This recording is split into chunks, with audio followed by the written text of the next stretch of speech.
السلام عليكم ورحمة الله وبركاته، ازيكم يا جماعة عاملين ايه؟ يا رب تكونوا بخير وفي أحسن حال، كل سنة وانتم طيبين. النهارده أول يوم في شعبان، تنعاد علينا وعليكم الأيام دايما بخير يا رب. فاضل شهر واحد بس على رمضان، يا ترى استعديتوا لرمضان؟ عملنا حلقة وفيديو قبل كده ازاي نستعد لرمضان، ازاي نبدأ في العبادات من أول رجب علشان لما نوصل رمضان إن شاء الله بإذن الله تكون العبادات سهلة جدا وبسيطة ومش محتاجة مننا مجهود علشان نعملها، وبالتالي ناخد اكبر قدر من الحسنات. استعديتوا بقى ولا لسه؟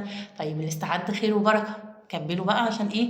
نوصل لرمضان واحنا بنعمل العبادات بأريحية. طب واللي لسه ما استعدش، بسرعه هنقول اتفقنا ان الصلاه تكون في مواعيدها، نبدا نصلي النوافل على قد ما نقدر، نبدا نصلي قيام ليل حتى ولو ب3 ركعات. إيه، لو نقدر هنصلي برضو صلاه الضحى، ركعتين سهلين وثوابهم كبير.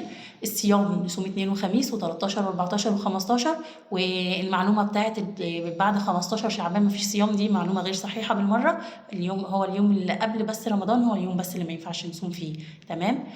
إيه، الصيام قراءة القرآن، فتحتوا المصاحف ولا لسه؟ يلا نفتح القرآن المصحف ونقرأ قرآن ويبقى لنا ختمة في شعبان عشان يبقى لنا ختمة في رمضان إن شاء الله وبإذن الله. الأذكار والصلاة على النبي والاستغفار نحافظ عليها، ندخل رمضان وإحنا بنعمل العبادات بأريحية جدا. طيب تنظيفة العيد بقى، تعالوا بقى المشكلة الفكر الغريب اللي احنا طالعين فيه، تنظيفة العيد. عندنا بقى حاجة اسمها تنظيفة العيد ديت، يا اما بنعملها بالنهار واحنا صايمين اصلا وكفايه علينا اصلا الصيام مع عمايل الفطار، يا اما بنيجي بقى في ال10 ايام الاواخر اللي هم اهم 10 ايام في رمضان، وتلاقينا قاعدين بقى اللي بتغسل حيطان واللي بتغسل سجاد واللي بتعمل واللي بتروق تحت السرير واللي بتروق فوق الدولاب واللي بتروق فوق المطبخ، حاجات غريبه عجيبه كده. انا بقى نفسي بجد نفسي بجد كله يبطل العاده دي. بمعنى ايه؟ عايزين نستبدل تنظيفه العيد دي بتنظيفه رمضان. ايه المانع ان احنا نعمل كل ده في شعبان، اللي هو التنظيف العميق بقى اللي احنا بنضيع بيه اهم ايام، وبيبقى فيها ايام وتريه اللي هي ممكن يكون اصلا فيهم ليله من ليله القدر، واحنا سايبين العبادات والدعوات اللي ممكن ربنا يحققها لنا في الوقت ده، وقاعدين عمالين بننظف يعني. وبرده عمايل الكحك، الناس اللي لسه بتعمل كحك في البيت. طيب نعمل ايه؟ احنا معانا شهر كامل اهو، تمام. الكلام ده طبعا ايه بقى للستات، معانا شهر كامل اهو. الشهر الكامل ده اعملي فيه كل التنظيف العميق اللي انت بتعمليه في رمضان. تمام. رمضان ده شهر عباده، بتجمعي منه حسنات على قد ما تقدري، بتدعي ربنا دعوات كل اللي نفسك فيه عشان ربنا يحققها لك. تمام. فيبقى ده مش شهر ان احنا نقعد ننظف ولا ننزل حتى نشتري لبس العيد، معانا شهر كامل اهوت. من دلوقتي ومن موقعي هذا بقول لكم، اللي عايز ينزل يشتري لبس العيد للاولاد ينزل يشتري لبس العيد للاولاد، اللي عايزه تنظف البيت تبدا تنظف. اعملي خطه لنفسك ان انت كل يوم هتعملي حاجه اسمها تنظيفه رمضان. انا هبدا رمضان وانا بيتي نظيف ما فيهوش اي حاجه، عايزه اغسل حيطان، عايزه اجدد حاجه، عايزه انظف المطبخ من جوه، مش عارفه ليه لازم اعمل كل ده عشان العيد ليه؟ وفي الاخر نرجع نقول ما هو محدش بيجي لنا، احنا ضيعنا مجهود. تمام. فيبقى نغير بقى فكره تنظيفه رمضان دي تنظيفه العيد بتنظيفه رمضان. احنا بعد كده هيبقى شعارنا ان احنا هننظف البيت لرمضان. ويجي بقى ايه؟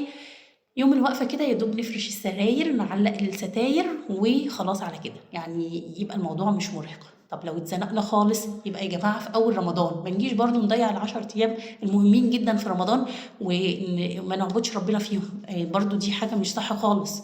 ولو اتزنقنا قوي يبقى بلاش الليالي الوتريه، لازم يبقى عندنا هدف كده احنا عارفينه، احنا داخلين رمضان نعبد ربنا علشان ناخد حسنات كتير. تمام. شهر كده نجدد فيه روحانياتنا وإيمانياتنا وعلاقتنا بربنا علشان نخرج منه احنا فعلا إلى حد كبير متغيرين من بعد رمضان. تمام. أي حاجة تاني سهل هتتلحق، السنة طويلة 11 شهر ما جاتش على الشهر ده. اي حاجه خلاص اتزنقنا فيها نعملها في اول رمضان، لازم نبقى حاطين خطه لنفسنا، خطه للعبادات اللي هنعبد ربنا بيها في رمضان.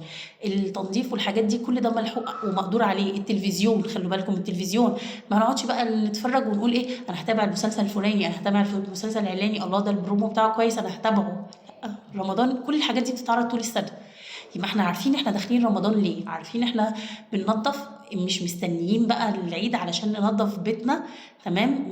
مش هنضيع ايام وليالي رمضان كده في حاجات نقدر نعملها عادي طول السنه.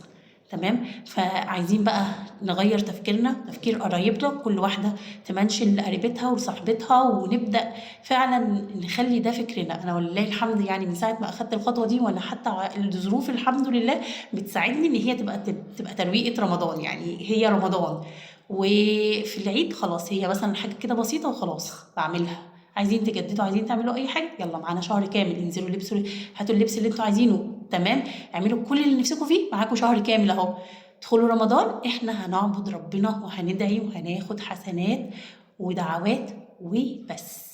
وقبل العيد هتبقى عادي، تنظيفه عاديه كده خالص، يبقى البيت ايه شكله نظيف وخلاص. تمام. يلا ننشر بقى الثقافه دي ونعلمها لبناتنا من وهم صغيرين، عشان ما يكبروش وهم يكبروا ويتربوا على حاجه انا شايفاها بصراحه مش صح، مش صح بالمره.